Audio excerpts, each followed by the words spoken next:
Selamat pagi Komandan, mohon izin melaporkan giat Satlantas Polres Pesawaran dipimpin oleh... Kecelakaan maut terjadi di perlintasan kereta api tanpa palang pintu Desa Gedung Gumanti, Kecamatan Tigeneneng, Kabupaten Pesawaran, Rabu pagi. Mobil Pajero ringsek setelah tertabrak kereta api penumpang yang sedang melaju dari Bandar Lampung menuju Sumatera Selatan. 2 orang meninggal dunia di lokasi kejadian dan 2 lainnya terluka.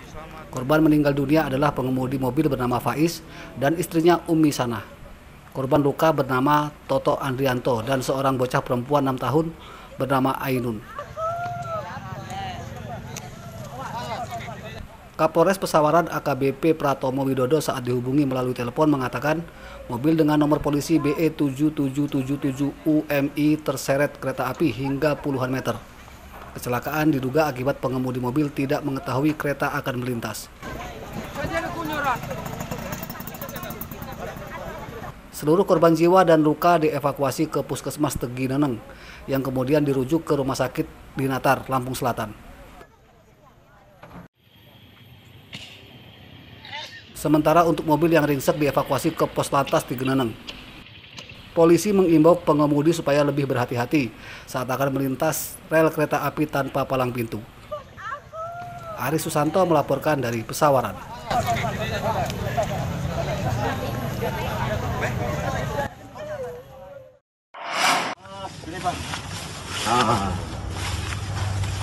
Seorang sales motor di Pringsewu menyembunyikan 1 kilogram ganja di bawah pohon pisang di belakang rumahnya di Desa Sidoharjo, Pringsewu. Tersangka bernama Dimas Aditya. Polisi kemudian menggeledah rumah dan kembali menemukan beberapa bungkus ganja siap edar. Dari penangkapan Bas, polisi kemudian meringkus 3 temannya yang membantu mengedarkan ganja. Ketiganya bernama Calvin Aryo Tama, Aryo Pambudi, dan Bayu Aji Sanjaya. Para tersangka kemudian digelandang ke Polres Pringsewu. Pria bertato di tangan, badan hingga wajahnya ini mengatakan nekat menjual ganja karena terlilit utang belasan juta rupiah. Terus kamu jual kemana aja? Baru ke Bayu, Pak. Selain ke Bayu, ada orang lain lagi? Nggak ada. Berapa yang didapat dari kamu bibirnya tuh? 800 gram, Pak. 1 kilo. Ya. Setiap berapa hari kamu beli? Baru itu, Pak. Baru 1 kali ini. Kami dari Satuan Narkoba Polres Pringsewu telah mengamankan 4 tersangka penyalahgunaan narkotika jenis ganja yang berinisial KA, AP, BAS, dan DA. Untuk barang bukti yang kita amankan dan kita sita sebesar 1,3 kg ganja. Dari para tersangka, polisi menyita barang bukti ganja 1,2 kg. Penyidikan kasus ini masih akan dikembangkan untuk memburu pemasoknya. Atas perbuatannya, keempat penjual ganja ini terancam hukuman 20 tahun penjara. Andre Kurniawan melaporkan dari Pringsewu.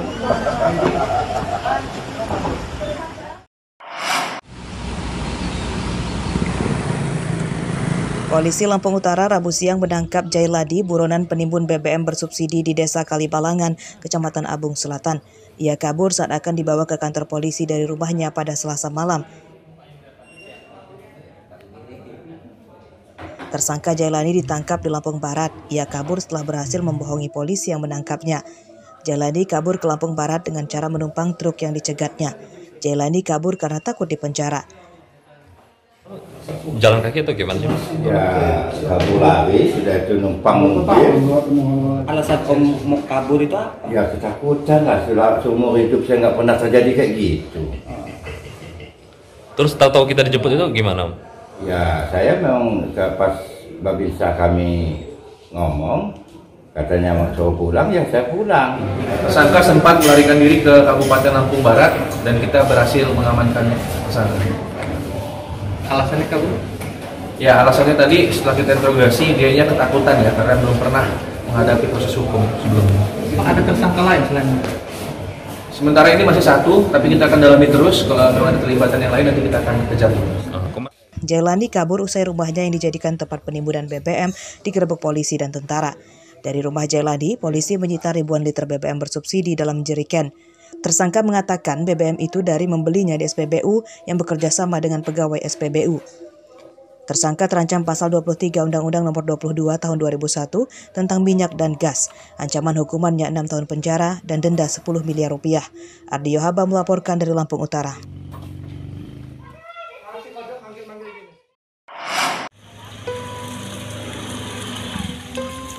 Kondisi memprihatinkan masih terjadi di dunia pendidikan di Lampung Utara.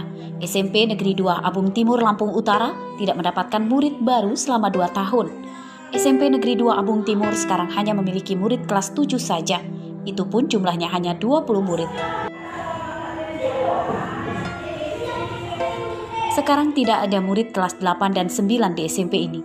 Dipastikan tahun ini dan tahun depan tidak ada perayaan kelulusan siswa di sekolah ini.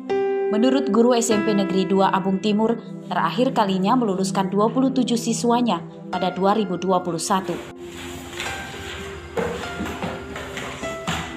Tahun 2020-2021. Berapa rombongan belajar Pak yang kita luluskan Pak? 26 kalau 27 lah kurang lebih. Selama gitu kok bisa kita sekarang ini tidak bisa mendapatkan, nggak ada sekolah atau murid yang duduk di bangku kelas 9 itu penyebabnya sendiri kenapa itu Pak? Nah, kalau itu kita kurang paham. SMP Negeri 2 Abung Timur kekurangan murid bukan akibat mutu pendidikan yang tidak bagus, melainkan gedung sekolahnya bobrok. Sebagian besar kelas rusak mulai dari atap, jendela hingga lantai. Kalau di belakang saya nggak tahu ya Pak apa penyebabnya. Mulai dari saya penyebabnya cuma satu, bangunannya, sarana dan prasarananya tidak memadai. Itu saja yang awalnya mereka kan ngelihat Pak menyekolahkan anaknya. Kami bukan nggak mau Bu menyekolahkan di sekolahan Ibu, tapi karena bangunannya begitu, tempatnya nggak memadai, jadi anak saya nggak mau sekolah. Banyak orang tua di kecamatan ini tidak mau menyekolahkan anak-anaknya di SMP Negeri 2 Abung Timur akibat sekolahnya yang bobrok. Sejumlah bangunan bahkan terlihat nyaris roboh. Kepala sekolah, guru, dan siswa mendesak Dinas Pendidikan dan Bupati Lampung Utara dan Provinsi Lampung segera memperbaiki bangunan SMP Negeri 2 Abung Timur. Jika ini dibiarkan, sekolah ini pun terancam tutup. Ardio Haba melaporkan dari Lampung Utara.